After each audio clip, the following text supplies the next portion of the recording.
Et c'est le prince Daj pour les 10 essentiels sur GQ.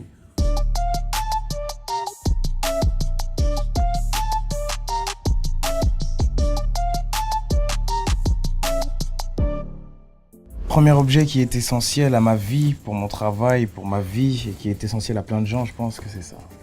Je crois qu'on peut se perdre sans ça maintenant.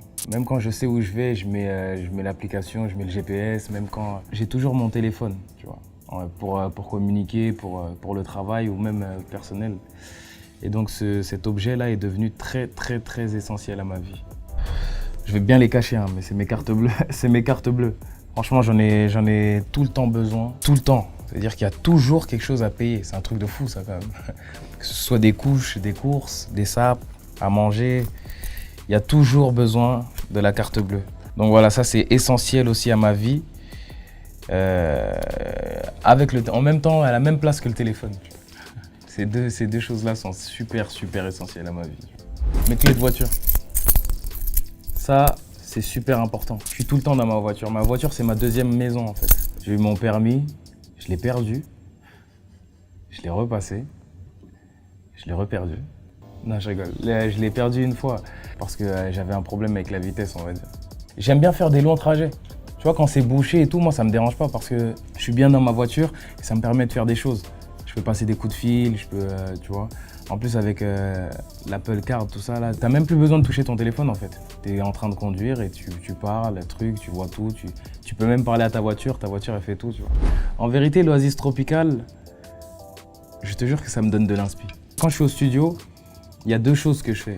Je prends de l'Oasis Tropical, je prends ma chicha et je prends des chips Lay's barbecue, en vérité. Et l'inspi, elle fuse. C'est comme si j'étais sous bœuf ou sous shit, je te jure. L'inspi, elle directement, tout vient dans ma tête, je te jure. Je sais pas ce qu'ils mettent dedans là, mais... Et c'est ce que je bois le plus souvent. Je bois même ça un peu trop, beaucoup plus que de l'eau, ce qui n'est pas bon. Et mon excuse à chaque fois, c'est ouais, mais il y a écrit 80% d'eau dedans, tu vois. Alors que, tu vois, on connaît. Un objet que j'utilise beaucoup, c'est ça aussi. Du miel. Après là, ça fait longtemps qu'on n'a pas fait des tournées, tout ça. Mais moi, j'ai un problème pour chauffer ma voix. Je fais pas trop d'exercices pour chauffer ma voix. Manger, ça chauffe ma voix. Bim, directement, bam, cuillère de miel, tout ça. Avant, c'était le petit rituel, on va dire, avant de monter sur scène. Et le miel est très affilié à la réédition de l'album parce que c'est le surnom qu'on m'a donné cette année, Monsieur Miel, parce que je suis toujours en train de raconter des histoires qui glissent, qui coulent dans l'oreille et tout. Et donc la réédition justement est basée sur ça, édition Miel Book. C'est que des histoires qui vont couler comme du miel. Tu vois. Je vais vous parler d'un objet qui m'est cher en ce moment, Username, ce patch.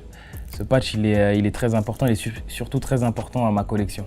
C'est la collection que je viens de lancer qui s'appelle Username. Parfois, j'aime pas avoir des marques sur moi, avoir des logos, tout ça sur moi, tu vois. Regarde, tu peux le coller là. On est raccord, tu vois ce que je veux dire? Et quand tu peux arriver à la télé et tout, on dit « Ah, Dadju, pas le droit, on n'a pas le droit de montrer des marques à la télé. » Clark Kent, t'as capté? Il y a plusieurs couleurs, il y a plusieurs patchs différents, tu vois. Donc avec le même t-shirt, tu peux t'habiller différemment. D'où le nom Username, tu vois. Tu choisis en fait ce que tu veux utiliser. C'est super important, c'est ce que j'ai mis du temps à le faire. Et je suis vraiment très fier de cette collection, tu vois. Et qui fonctionne déjà super bien. En ce moment, je pense que c'est essentiel à tout le monde, ça. Je vais pas vous faire un dessin, les gars. Déjà, c'est pour se protéger, déjà, pour commencer. Et deuxièmement, ça coûte cher de pas le mettre. Si tu mets pas, franchement, la cuenta, après, au fur et à mesure, elle devient salée, tu vois. Donc voilà un objet essentiel pour moi et qui devrait être essentiel pour vous tous. Un objet qui m'est pas forcément essentiel, mais qui est important, c'est ça. Mon disque de diamant pour le premier album, Gentleman 2.0, c'est une énorme fierté que j'ai. J'ai pas d'attachement, moi, avec les disques, tu vois, j'en ai même pas chez moi. Je suis content de savoir que je les ai obtenus, tu vois. Je suis pas attaché au disque pour l'accrocher dans mon mur et tout. Mais savoir que j'ai obtenu ça, que mon travail a payé, c'est une de mes plus grandes fiertés. J'ai eu plusieurs problèmes avec les histoires de pouvoir sortir des sons ou pas, les histoires de contrat, les histoires de changement de label, faire monter ma propre boîte de production, tout ça. Franchement, ça a été compliqué, surtout hein, c'est des trucs que je connaissais pas, tu vois. Et ça, c'est vraiment pour me rappeler que voilà, le charbon, il a été fait et qu'on a été récompensé pour ça, tu vois. Et c'est motivant pour moi et ça devrait, j'espère en tout cas que ça sera motivant pour plusieurs personnes. Tu sais ce que c'est? C'est pour twister les jeux, pour tourner, tu vois. Je vais pas enlever ma casquette là parce que ce qui se passe en dessous là, c'est une dinguerie. Si j'ai pas ça, je suis mort. Je suis vraiment mort en fait. C'est plus moi. Justement, je laissais pas pousser mes cheveux parce que moi, je suis un grand flemmard. Je déteste me coiffer. Là, depuis que j'ai laissé pousser mes cheveux, je suis obligé de les tourner, tu vois. Et souvent, je les tourne. Et donc ça, c'est devenu un objet essentiel à ma vie. C'est-à-dire que ça, je l'emmène partout. Si je bouge, truc, machin, il y en a même un dans ma voiture et tout. Franchement, j'en ai partout. Ce petit truc-là, et ben, c'est devenu très essentiel à ma vie. Tu vois. Ça, c'est mon deuxième album, Poison ou Antidote, qui est sorti en novembre dernier. C'est un album dont je suis vraiment fier, tu vois. C'est pas facile quand le premier album est un succès, tu vois. Tout le monde s'attend à une chute, tout le monde se dit bon, c'est fini. C'était le coup d'un album, tout ça. Donc tu vas au studio avec cette pression, tu vois. Je suis très sûr de moi quand je fais quelque chose, tu vois. Même quand je me trompe. C'est-à-dire que je peux foncer dans le mur là, être en train de foncer dans le mur, mais je suis sûr que ça va pas me faire mal. Tu vois ce que je veux dire? Et quand j'ai fait cet album, j'étais content des résultats. Ça montre que c'est pas de la chance en fait, tu vois. Je l'ai fait une fois, le plus dur c'est de refaire et je le refais. Les gens qui pensent que je dis tout le temps la même chose, c'est les gens qui m'écoutent pas.